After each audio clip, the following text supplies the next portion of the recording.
Welcome everyone to another episode of Wolfe Street. For those of you that don't know, my name is Wolfe, and for those of you that do, thanks for checking me out again.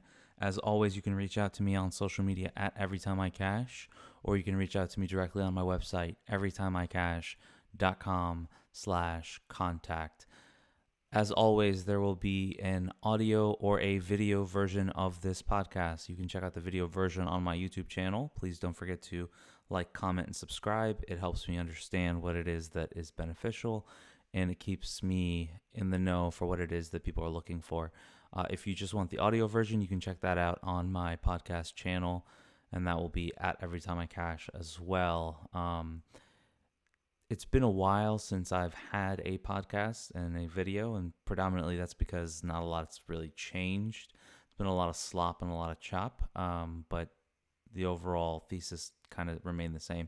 So I kind of just left things be and focused on some of the subscribers and some of the internal things that I had going on in the chat and for my subscription service.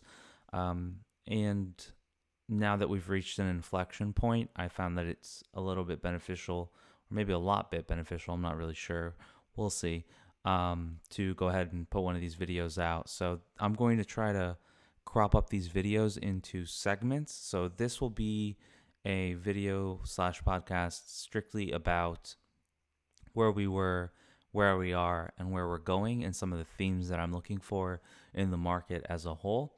And then I will try to push out a few videos this week regarding some themes and some things that I've found useful in the past. One of the things that I want to go ahead and put out a video for is how I trade sideways action or some chop. I find that a lot of times that is where most people struggle, myself included. I'll give you an example. I lost 6 figures a few weeks ago, kind of getting caught in the chop and having a little bit too much size. But by and large, I've been able to learn not to get involved in a lot of this chop. So that's where I found the most help and most usefulness for my trading career, not giving back the gains that I make. And I find that a lot of people still struggle with that, some more than others. I mean, it's a market, so no one's going to bat 1,000. Most people won't bat more than 47%, let alone 50%. But it is important to kind of know when it is to dial back. So I know I'm rambling there a little bit, but I think that that's an important thing to kind of navigate and show, and that will be something that I will hopefully in the next couple of days, a week or so, put out, and some of the things that I look for. But now, regarding this video, predominantly I'm focusing on some of the themes that I'm looking for currently, in the past, what got us here, what to look for moving forward, and kind of what's going on, how I'm thinking about things. I know that was a little bit of a ramble, so without further ado, let's get started. If you are watching the video version on YouTube, what you'll see in front of you is the NASDAQ futures chart. So this is the NQ NASDAQ 100 E-mini futures contract, basically. And the first thing I'm going to point out is since 2018, essentially, we've been in this, well, before that, we've been in an uptrend pretty much since 2010. And predominantly since 2018, you can kind of cap this channel, and anytime we reach that resistance of this channel, we would find ourselves in a position where, let me just do this real quick, where sellers would step in. I don't know why that's happening.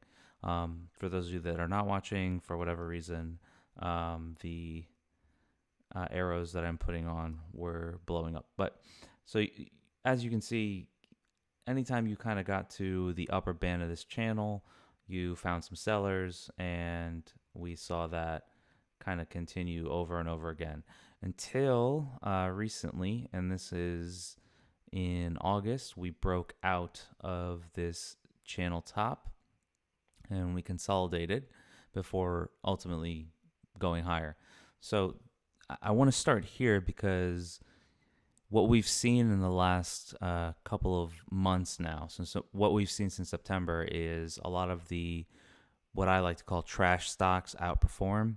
And this is like your oil, your metals, your materials, your value, basically. They've outperformed. And what we've seen in the same instance is a top. Let me highlight this for you. In the NASDAQ. So we topped out at. We topped out in early September in the NASDAQ at, what is that? 12438.75, give or take. So we topped out at 12,478 basically on the NASDAQ, and this was on September 3rd. Since September 3rd, we've been consolidating in the NASDAQ, going back and forth, back and filling, and we've kind of started to develop a downtrend. I mean, you can see highlighted by this blue line on your screen. So essentially, we've kind of gone nowhere in the NASDAQ, and we're bouncing from a lower high to the previous channel that we were in, acting as support and creating higher highs. And essentially what this is doing is it's just kind of creating a triangle in the NASDAQ. And I'm not sure, and who's to know how this is actually going to resolve. But there seems to be a lot of hope and a lot of sentiment around, oh, the NASDAQ's topped and tech stocks have topped, and now it's time to go to value. And this is a rotation, and we're seeing that. So first and foremost, it's not incorrect. The value stocks have, in fact, been performing and been outperforming the NASDAQ. And you can see this evidenced in the Dow and evidenced in the Russell. Now, I'm going to pull that up in a second, but what I found uniquely interesting is that oil stocks in particular, which have had negative returns for the whole year, basically, have had positive returns for the last 4 and 6 weeks, while this back and filling has been going on in the NASDAQ. So the important part for me when I'm looking at this is trying to understand, one, is this move for real? Two, is it something that's going to be short-lived, or it's something that's going to be long-lived? And then three, is there really a rotation going on that's going to be permanent, or is it something that's just here temporarily, or is it something that's going to move in unison? So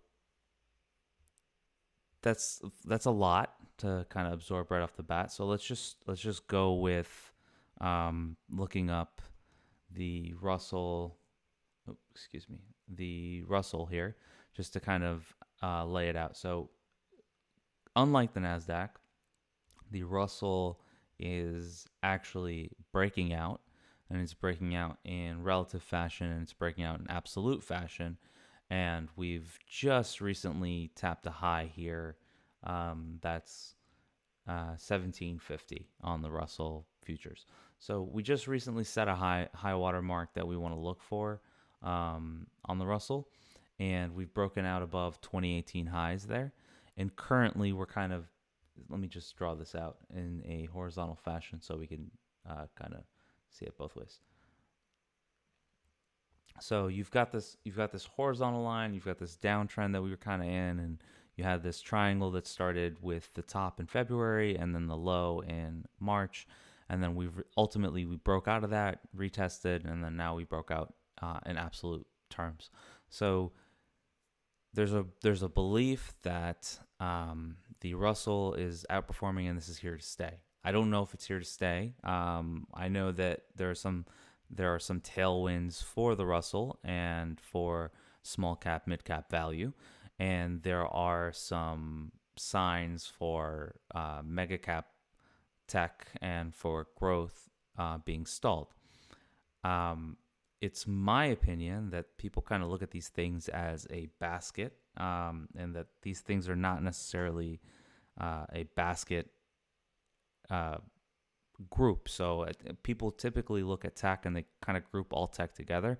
I don't like to do that. I like to look at tech in terms of growth and in terms of the tech companies that are actually capable of turning a profit, and tech companies that are actually capable of sitting on piles of cash, and then the other tech companies that are kind of uh, not that cash rich, or don't have that kind of flexibility.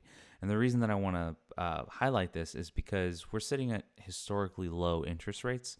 And so long as we have historically low interest rates, and so long as we have uh, these, financially lubricated, these lubricated financial markets, you get companies like Google and Apple that are able to raise debt at like basically nothing, and then they're able to use that debt to do things like buy back their stock.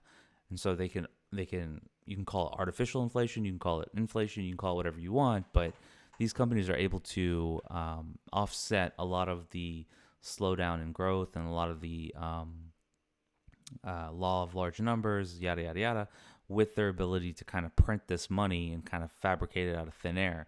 So I don't like to look at all these stocks that are in the tech sector as like one basket. I like to kind of look at them uniquely uh, individual of one another. But there are some that kind of operate in tandem and operate with one another.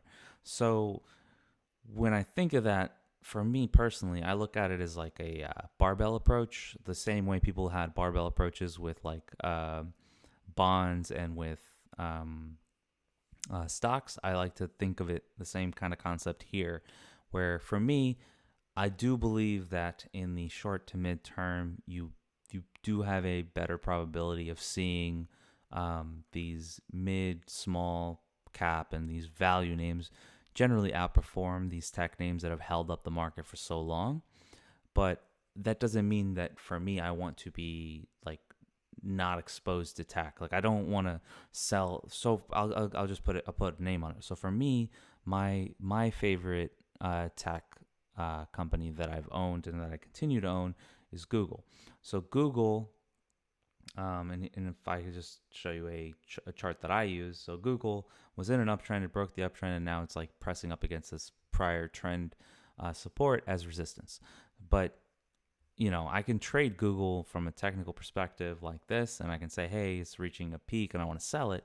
But for me, I don't want to sell Google because I don't think that this is something that's going to be unanimously sold off, and that like it's gonna lose half its value. And if it does lose half its value, it's not something that I personally want to let go of. This is something that I want to. It's kind of like a legacy thing that I want to hold. I personally don't like to trade Google. I like to own it. Conversely, if you pull up some of the other stocks, like you look up Amazon's basically in this triangle pattern.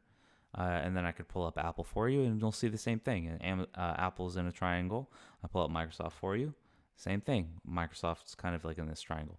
So you basically got to put yourself in a position where you have to understand what it is that you want to own for the long haul, and that you're comfortable owning, and what it is that you don't want to own for the long haul. For someone like me that's a trader, my trading will probably primarily be focused on these these value names and these beta trades that can come out of it, and small cap, mid cap, etc.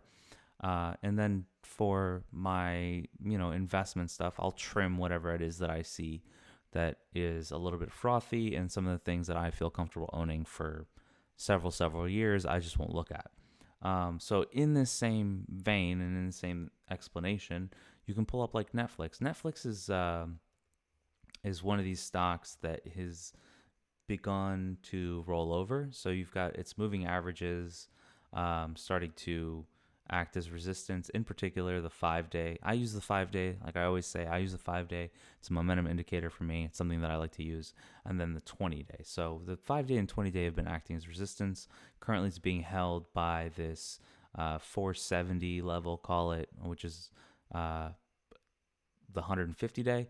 And then if it could break through that, I'm looking for a push down to the 200-day. So if I'm looking at it, if I'm someone who owned Netflix, and I don't own Netflix, and this is not advice, and I'm not telling you what to do with your money, but if I'm someone who owned Netflix, I would really kind of evaluate the situation that I have with Netflix, and I would say to myself, um, is this something that I can see uh, replicate over the course of the next 5 years? And is this something that I'm willing to kind of like hold for the next 5, 10, 15, whatever it is? And if the answer is no, or if it's something that I'm not sure of, then I would personally, from my perspective, would start to trim it and look elsewhere. Now, if I just showed you an instance in Netflix where things starting to roll over, and how the 5-day and 20-day are starting to act as resistance, and you have the 150 days support. Now I'm going to give you the opposite of that. So Boeing, conversely, has been trading like absolute dog shit for the last several years. Now, Boeing, for me personally, if you don't know, Boeing was it is the stock that I've had the biggest loss in my account ever in. I owned Boeing I think it was last year, 2019, when they had their crash and it gapped down. Um, it was my largest loss ever. So Boeing for me has kind of like been a sticky situation, something that I haven't been it hasn't been enjoyable for me to trade. But if I just take that out of the equation, I just pull up the chart for you. It's been in this downtrend since we had the COVID sell-off begin. So it's been in this downtrend for the better part of this year. It just recently started to act constructively. So last week I highlighted on social media and in the chat that it's starting to that it closed above its 200-day for the first time in a year, and it's starting to act strong. We traded Boeing. We took it on Friday. We sold it today in terms of day trade. I continue to own some shares in Boeing for the foreseeable future. I don't know. But this is one that has started to act constructively. It traded above its 200 and 150 day. It held its 5-day on a recheck, and it kept going, and here we are. Now it's trading up against its 50 week. I'm pretty sure, if I remember correctly. Let me see. Yeah, it's trading up against its 50 week. So for me, I want to see it clear that and kind of hold that to see if it has another leg in it. But the important part here, and it's like an important dichotomy for me, is to kind of see that this is just like a visual representation. Boeing has been trading like absolute shit since it gapped down in March of 2019, or in February 2019. No, excuse me, March of 2019. And then it just traded in this sideways, waiting for their 737 MAX news to get better. It never got better, and then COVID hit, and this thing just kind of fell off a freaking cliff. So it's starting to act better than it did, and this doesn't mean that Boeing is going to trade back up to its all-time highs anytime soon. I don't know, but that's not what this means. It just means that for the foreseeable future, Boeing is a stock for me that I'm looking at in terms of trading, not necessarily investing. So momentum often has a association with tech. Like people look at tech names and they associate them with momentum, but that's not necessarily the case at all times. And this is one that can really start to take off if and when momentum steps in.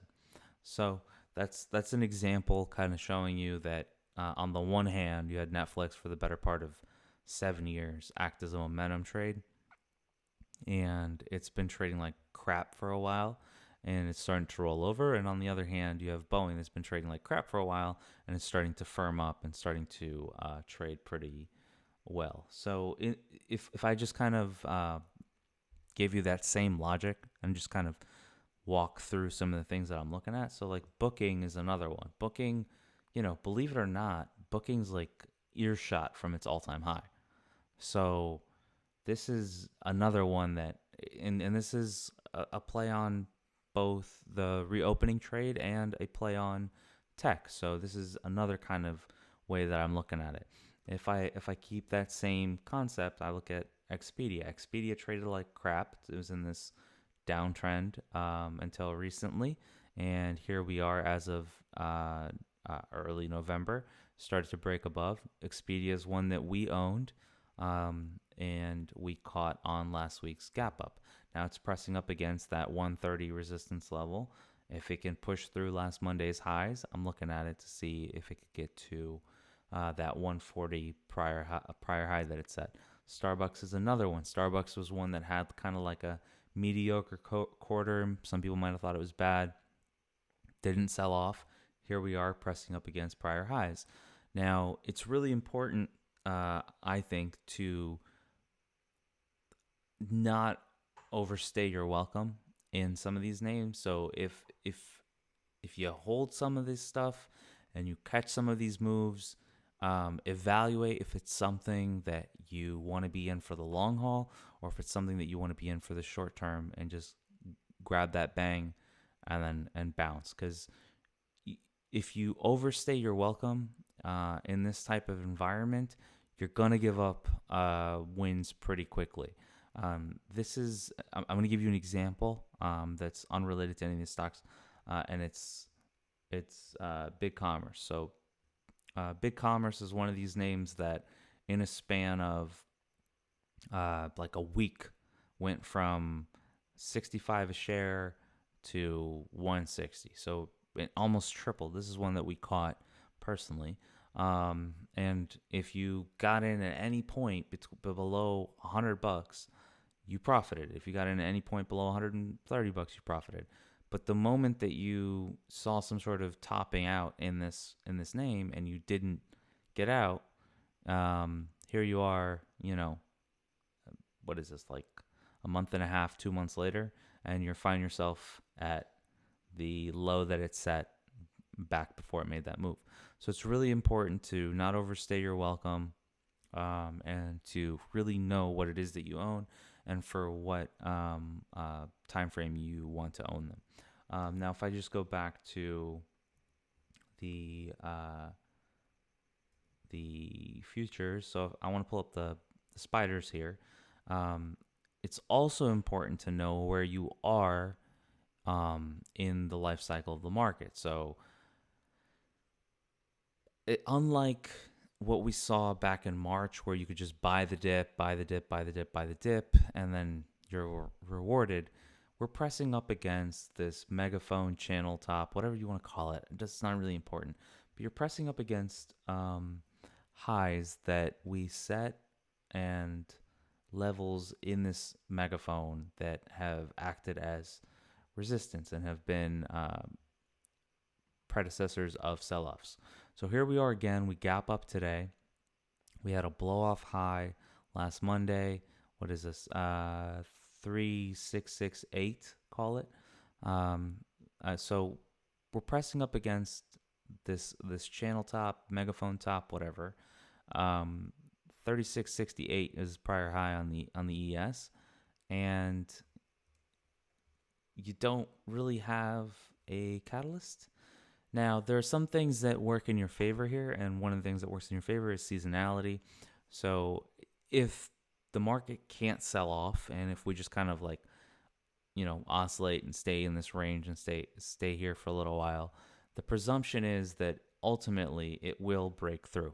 So it will break higher. But that doesn't mean that you go out and buy it now that we have this Moderna news, or that we have this Pfizer news from last week. It's really one of those things where you got to be tactical, and you kind of have to understand what it is that you're owning and when you're owning it. So for me, I don't want to own the market and just kind of like be long and hold it and hope for the best until I see a breakthrough of this megaphone top. So let me just pull it out, and then we can look at it a little bit more cleanly. Like, I don't want to be in this, and I don't want to be the guy that's holding the bag here, and then we get some sort of unexpected event. Next thing you know, I'm stuck holding the bag. I don't want to be that guy. So for me, I either want to see an absolute resolution higher where we just bust through this channel. So I want to see it either like actually break out like that, or I want to wait for a clean sell off where they wash people out and give you an opportunity to own it at a better price. So some of the things that I look for here, and this is kind of um, how I think about it, and some of the thoughts that I have about it is, first and foremost, you want to pay attention to see if there's going to be an outlier event that no one's pricing in. So you've got this Moderna news, you've got this Pfizer news, you've got this COVID vaccine info. So if for whatever reason, like you start to see some of these people who are participating in these vaccine trials, if like, you know, hopefully nothing like this happens, but if you started to see something like people dying just because they're people who have taken some of these vaccines just start dying, that's something that's going to really spook the market. If you start to see, other side effects that are taking forward, that'll spook the market. If you get negative COVID headlines on the vaccine front, that'll spook the market. If you get a lame duck situation with Trump where he does some irrationally stupid shit, it's going to spook the market. If see anything on the stimulus package front, that, there's just going to be an arduous process there and there's not going to be any stimulus, it's going to spook the market and you could see a sell-off. So outside of that, if you just look at it from a technical perspective, I like to use the 5, 10, 20, and 50 days as a point of emphasis. So if you just want to run a scan, and a lot of times this is one way I look at it, and you see, what's the percentage of stocks that are trading above their 10-day and 50-day, for example, and how's that looking? And if you start to see that the number of stocks that are starting to trade above those moving averages is starting to accelerate to the upper side, or to the upper side of the band, then that's something that's for me where I want to be like, okay, be cautious, don't be overly aggressive. You want to lighten up.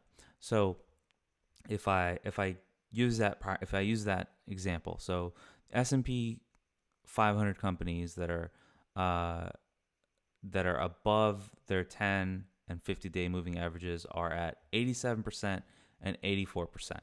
So 87% of stocks are above their 10-day and 84% of stocks are above their 50-day in the S&P 500. This is somewhere where I don't want to be aggressive, right? Like, it's not, sure, it could keep going higher, but this is a point of emphasis. This is not where I want to start like pressing my bets. This is where I want to lighten up, right? And this is where I want to be selective. Another thing that I want to look at is volatility. So on days like today, where we gap up and we have positive headlines and we move up, is volatility reinforcing the move, or is volatility telling you to pump the brakes? So we had this weird thing take place for the last month or so, where we had this unexpected event coming, or we had this unexpected outcome coming from the event that was the election. So people were pressing their bets, and they're placing their bets, and they were setting themselves up for what's going to happen in the election, right? So we had this instance where volatility on the front end of the volatility curve was elevated, because volatility was spiked in the near term because people were expecting what's going to happen with the election, and then it was rolling off on the back end, and it was leveling off to the downside on the back end. So without getting too complicated here, what that told you is, if you got an outcome from the election that wasn't, chaotic as all can be, then the volatility was pricing in the chaos that we got. So essentially, volatility was trying to price in chaos. It priced in more chaos than what we got. Like it was pricing in, riots, civil unrest, whatever. We didn't get that, and then volatility is like, okay, cool. It's not as bad as we thought. Time to roll that volatility off. Time to be long equities, risk on, so on and so forth. Now, conversely, let me see here. If you just pull up a VIX, volatility currently, there's only been one gap up in the VIX that hasn't been filled, and it's that gap up from February, the COVID headline. And we have been pressed up against the support of this gap up, over and over again, but we haven't filled. So one of the tells that I want to look at from a volatility perspective is if we start to fill this gap that we had on a volatility standpoint, and we start to move back towards that 15 to 12 range that we had before all this COVID nonsense started happening, then that's kind of like another tell that I want to look at for being long. And then another thing I want to pay attention to, and this is kind of like backwards, is the worse that COVID can get from a numerical standpoint, the better that it's going to be for the markets. This is kind of a hot take that I have. It's kind of backwards, but if we know now that we have two vaccine candidates and they both have 90% plus efficacy rate, then we can make the assumption that there will be positive long-term COVID vaccine news that we get, right? So we can start to model in that we're going to have a vaccine. The vaccine will be good.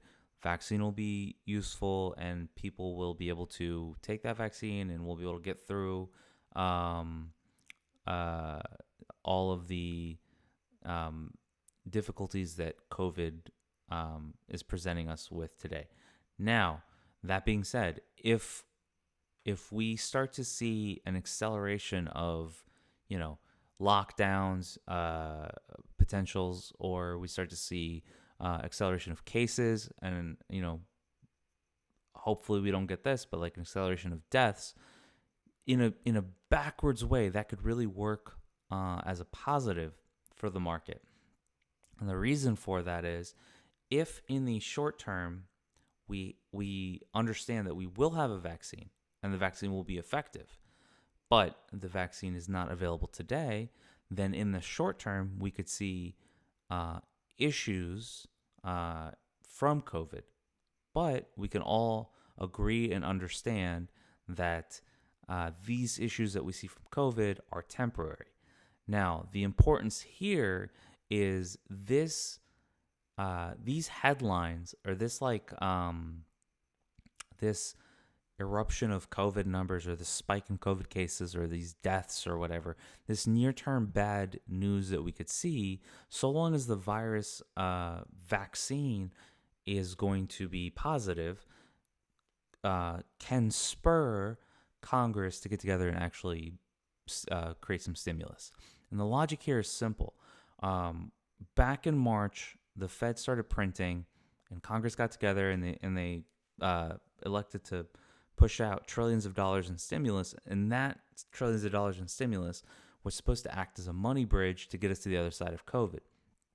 Now, as long as we don't have any idea how long COVID's going to last, or how long we'll go without vaccinations, or how long this will be a problem, then the case spikes will be really detrimental.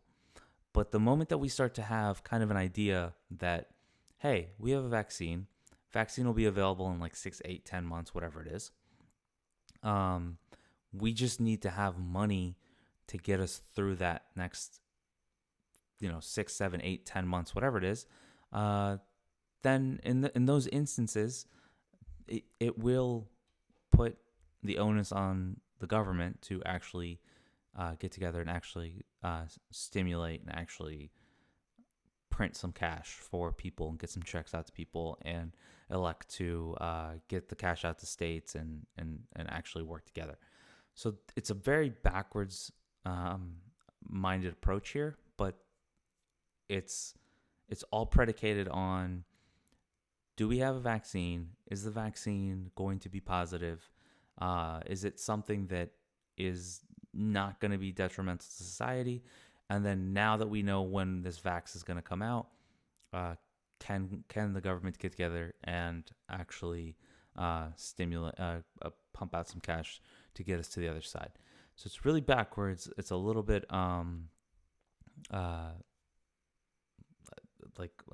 it takes a little bit of effort on your end to think it through, but that is kind of where I'm looking at now.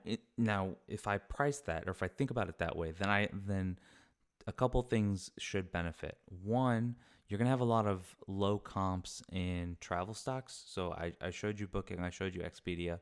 Same concept goes for like Disney. Same concept goes for like hotels and so on and so forth.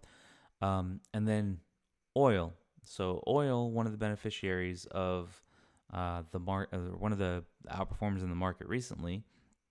I'm pulling up an XLE here for you. One of the reasons that oil is interesting is because they're already cutting their production. So they're cutting their production in terms of consumption. If people start to understand that in the next 6, 7, 8 months things will be better for us, then all these companies that are operating with restricted capacity because of COVID, once people start to actually get back to normal, these companies are really going to benefit. So this is another reason that you're going to see, or you could see, a increase in some of these stocks based on this logic, right? So XLE is a really easy one to look at. XOP is another one that I look at. I prefer the XOP to the XLE. Some of the names that I've been trading: Valero, Fang, which is Diamondback. PXD is another one. So the logic here is simple. If, again, I'm just going to beat a dead horse, but the logic here is simple. If we know when we're going to have a vaccine, and we know, we can kind of assume when it is that we're going to get through the virus, then we can start to price in some of the detrimental things that are going to come out of this virus. So that all being said, all of the COVID stocks that benefited on the front end, that got basically 2 years of pull forward, and in this case, let's just do Zoom. So if I just draw just a simple trend line for Zoom,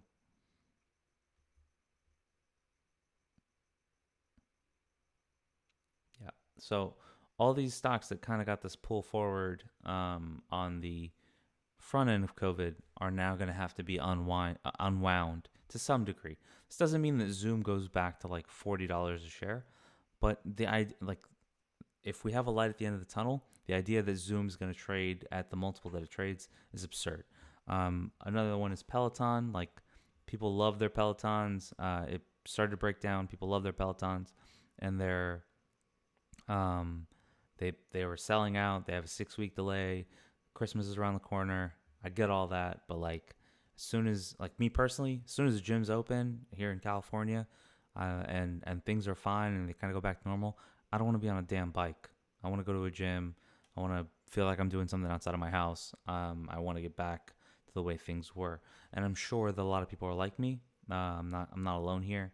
And then some of the other ones, Teladoc, same thing. You're starting to see it rolling over. It's below its 200-day. Carvana is another one. This one's a little bit different though, because there is a real demand that could stand here. So in this case, you want to think about it from a logical perspective. Are people going to actually continue to buy vehicles with interest rates where they're at, and with people not wanting to be in public transit with one another, and people want to drive themselves and not have to deal with anybody else? But that being said, their multiple is still really expensive. and it's kind of one of those things you want to pay attention to, a little give and take. So outside of Carvana, if I'm thinking of that logic, I like to trade GM, and then I like Ford. Ford's one that I own. It's in this really long-term downtrend that it's going to press up against soon. And then, of course, everybody's favorite Tesla, which is going to be added to the S&P, was in this triangle. It's now broken out above that. It was at 461 last I checked. But the whole concept here is, as life returns back to normal, or as people start to understand that life's going to get back to normal, all these stocks that benefited on the front end by having their stock appreciate and by having a pull forward in their business, they're likely going to get unwound to some degree. So if I go back to Peloton, for example, like Peloton broke out at 40, basically, back in May, and it hasn't looked back. I personally would want to look to see it get back to this 200-day. So I want to see it get back to basically 60. And if you can get back there, it's something that I want to be interested in seeing how it behaves. But again, this is not something that I want to, consider that it's just going to be up. Everyone's just going to be in Peloton forever. And then in the same vein, stock like Planet Fitness, as people get back to normal and as people get back to the gym, get back to their daily lives, this is something that should benefit moving forward. Now, there will be some companies that experienced a revolution and things just won't go back to the way they were. One example is Chegg that I like. Now, Chegg, this is like, by and large, people who go to college, every generation's a little bit more progressive than the last. Every generation's a little bit more tech savvy than the last. So by and large, this should have secular trends that kind of last for the better part of who knows how long. And this is something that I want to pay attention to in terms of how it behaves moving forward, because just because we get out of COVID doesn't mean that like people are not going to want to buy their textbooks online or not going to want to use this sort of product. This is not like a Peloton situation where people don't want to buy a $2,000 bike because they can go to the gym for $40 a month. So I want to see how it behaves on the 200 day. Another one that I want to consider is Zillow. Zillow was this is another one that was beneficiary of, it's like an unintended consequence. Once people got to work from home and they didn't have to go to the office, they relocated. So this company generated a lot of traffic. This company started to buy back houses, or started to buy houses themselves.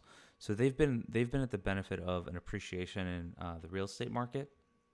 This is something that I want to see. Is the real estate market going to continue the way that it was, or is it going to plateau? How does it affect this company? So I'm not sure, but this is kind of like how you want to think of these things moving forward. The whole point I'm trying to make here is we just got a very, backwards 7-8 months because of COVID. And we've dealt with headline risk and headline risk and headline risk. And now we're at the point now where we got two headlines that were positive. And we want to see how things behave moving forward coming out of these positive headlines. And we want to consider how things will behave relative to how they've behaved previously. And if some of these thought processes that happened previously, or some of these things that happened previously, in this case COVID, are going to have a material impact on how things are done moving forward, or if they're like one-offs. Again, sticking with this logic, give you like CCL, RCL. So these were some of the stocks that were like most hit by COVID. And as you can see, they did pop and they did benefit from, let's pull up RCL, for example. They did benefit from that Pfizer headline, and then again from that Moderna headline. But like, how many people do you think are going to actually go on a cruise anytime soon? I could be wrong. Maybe people actually love cruises and they're going to go. But my bet would be that a lot of these people that in the past would have considered going on a cruise might not go on a cruise, and they could instead do things like go on vacation somewhere and rent an Airbnb for a couple of weeks, which Airbnb filed for its IPO here soon. So these are some of the thought processes that I go through. I essentially want to understand where I am in the cycle, where I am in terms of the market. So for a very easy way to do it is to just pull up a 10 and 50 day and see how many stocks are trading above those or below those. If you start to see like 18% of stocks or 10% of stocks are trading above their 10 day and 50 day, then that's a case where I'm like, okay, the bearish sentiment might be a little bit extended. Let me start dipping my toe. If I start to see that, 10% of stocks, 80 to 90% of stocks are trading above their 10 and 50 day, it's kind of where I want to go, okay, let me pump the brakes. Let me see how things play out. If I'm pressing up against resistance, and in this case, I'm pulling up the S&P 500. If I'm pressing up against resistance, it's where I want to lighten up until it proves to me that it's breaking through.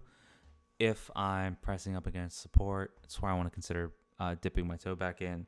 If I'm seeing negative headlines or unknowns, so in this case, like if Trump does something crazy, if an unexpected event starts to happen, if we get another COVID situation, if we get a COVID vaccine headline, whatever the case may be, if we start to see something unexpected, I want to lighten up.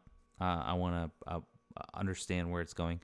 If the Fed changes their tune or starts to panic, I want to panic. If they decide that they're not going to back the market like they should, I want to consider that for the negative.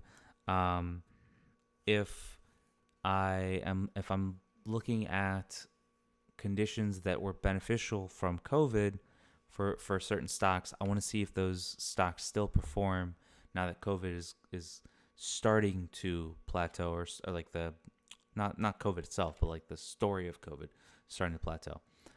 So these are the ways that I want to think about things currently and moving forward, and these are some of the thought processes that I have that I put into certain instances moving forward. Now, the important thing that I want to leave this video and this podcast with is that we do have seasonality. So just keep this in mind. The longer that we can stay in this channel, or the longer we can press up against this resistance and we don't sell off, the more likely that we will break out heading into New Year. And that's just seasonality. Like if you're a hedge fund manager, or you're a fund manager, or you're a trader or whatever, you have quotas that you have to meet. You have benchmarks you've got to meet. And if you're underwater, you're going to chase. And this is from the little guy to, the big guy. So as we get closer to that new calendar year, it's silly. You hear Santa Claus rally, but that's something that you can watch out for. Now, the opposite is true as well. If we get like an unexpected headline, or if you start to see a rollover, and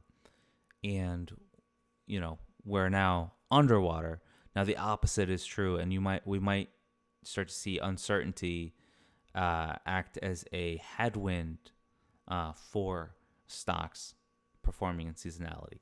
So an example here that I'll give you is if people start to think that we're going to have a Senate majority as a Democratic Senate majority for whatever reason, like let's say, something happens and there's like a scandal, and in the runoffs, it looks like the Democrats are going to win because of some sort of like scandalous thing, right? Well, then the market's going to start to price in higher tax rates, higher corporate tax rates, and higher capital gains tax rates, and they could potentially start to snowball effect and start to sell off in advance of that. So you really just kind of want to pay attention to where you are in the chart, where you are in the cycle, where you are in the news cycle, and where you are, as it pertains to the market moving forward. And as long as you can diagnose these instances and you can diagnose these things, and you can kind of like map out the logic, like kind of what I did there, then you can map out what it is that you want to do and where it is that you want to be aggressive and how it is that you want to be aggressive. So that's all I'm gonna have this. That's all I'm gonna say here in this podcast. I'm gonna stop it here. I will create another video and another pod about individual names that have been asked for, and I'll chart those out. This one in particular, I just wanted to go over the logic and kind of give you some of the thought process that I have day in and day out, and how I'm thinking about things, and hopefully how you could start thinking about things. If you found this beneficial, please let me know. Please leave a comment, like, and share it. Please subscribe to the channel if you haven't. If you have any questions, comments, concerns, feel free to @ me at everytimeIcash, or you can reach out to me directly, everytimeIcash.com/contact. If you have any ideas that you want covered, stocks you want covered, reach out, everytimeIcash.com/contact, or at everytimeIcash on all social media platforms. As always, thank you. As always, please be safe. As always, please be cautious. And as always, please be profitable. And don't forget, stay locked in.